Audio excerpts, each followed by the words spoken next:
These 8 advanced English words will sharpen your fluency and your IELTS, TOEFL, or Cambridge score.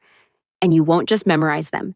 You'll meet each one inside the story, feel what it means, then prove you caught it. That's how your brain keeps them for good. 60 years ago, the world decided that Iris Vale had lied. She had reported a bird that science swore was extinct, and it had cost her everything. Now, at 73, she was going back into the marsh to look for it one last time. And this time, for the first time, someone believed her. As a young scientist, Iris had spent a single summer in the Greywater Marsh and come home certain she had seen a silver warbler, a small gray bird declared extinct a generation before she was born.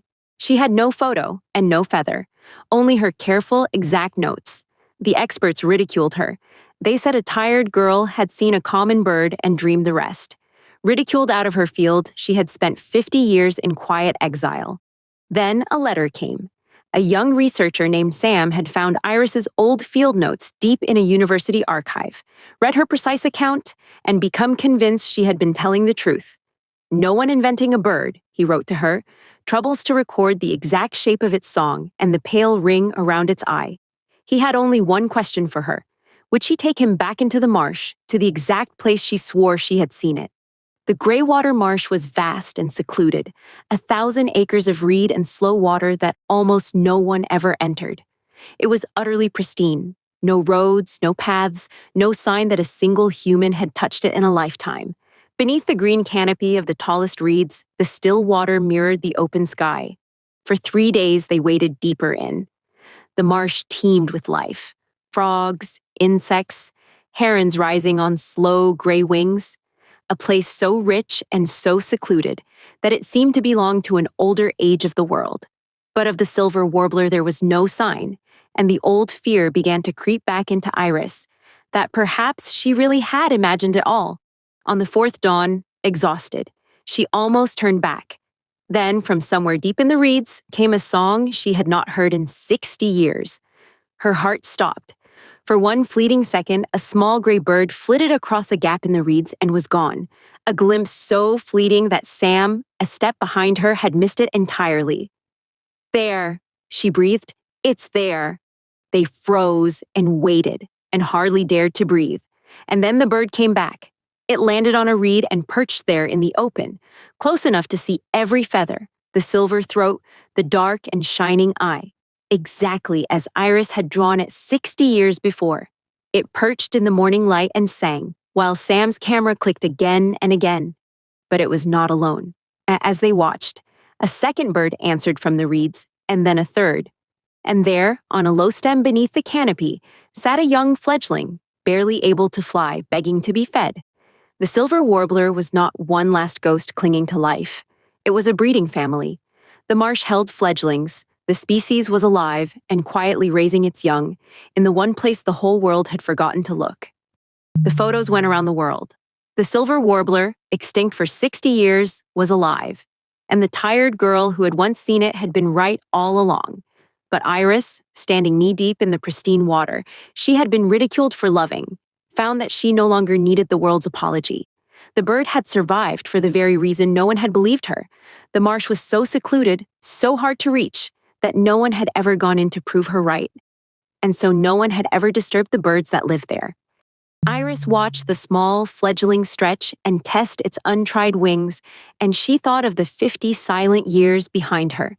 None of it seemed to matter now. The bird she had loved and lost was here, teeming quietly through its hidden marsh, raising the next generation under the reeds, and she had lived just long enough to see it once again. Now, and did you catch all 8? Let's find out. A noun for a covering of leaves and branches high overhead. It's the leafy roof a forest's tallest trees form above your head. Beneath the green one of these, the marsh water mirrored the sky. A young bird sat on a stem beneath the green what of reeds.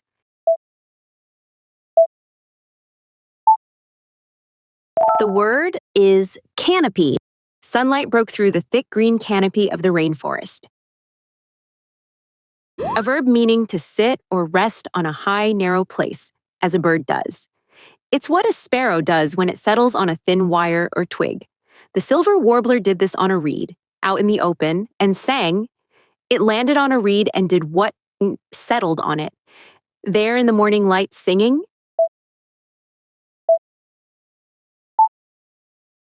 The word is perch. A robin came to perch on the fence post outside the window. An adjective meaning perfectly clean, fresh, and completely untouched. It describes fresh snow or a wild place no one has ever spoiled. The marsh was exactly this. No roads, no paths, no human mark. The marsh was utterly, and perfectly untouched, as if no human had ever been there.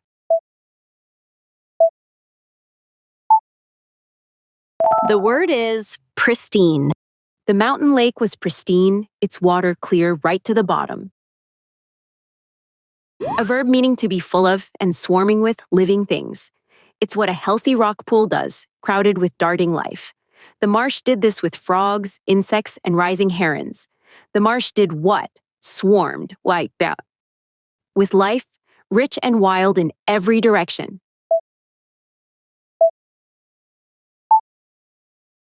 The word is teem.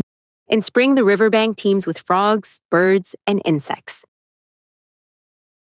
An adjective meaning hidden away, private, and far from other people. It describes a quiet spot tucked far away from any road or crowd. The marsh was so much this that almost no one ever entered it. The marsh was vast and what? Hidden away? 1,000 acres almost no one entered.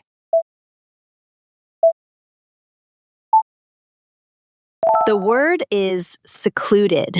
They found a secluded little beach with no one else in sight. An adjective meaning lasting only a very short time, quickly gone. It describes a moment so brief it is over almost before it begins. Iris caught only this kind of glimpse of the bird at first. For one, what kind of second?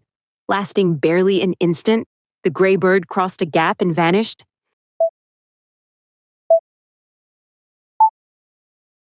The word is fleeting. She caught only a fleeting glimpse of his face in the crowd. A verb meaning to mock someone cruelly and make them look foolish. It's what a cruel crowd does, laughing to shame and humiliate someone. The experts did this to young Iris for reporting the lost bird. The experts did what to her? Mocked her cruelly, saying she had imagined the whole thing.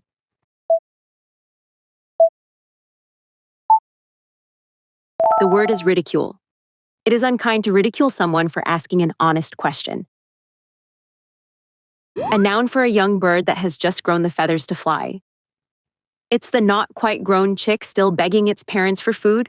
Finding one of these proved the rare birds were breeding, not dying out. On a low stem sat a young what? A barely grown bird, begging to be fed.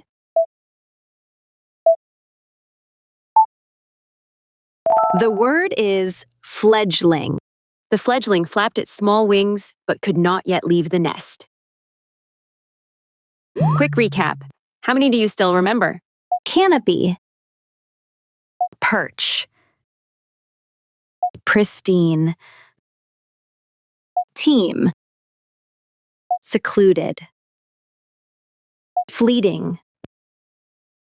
Ridicule. Fledgling. A new English story every day. Subscribe and master advanced words the way your brain actually keeps them. Inside a story you won't forget.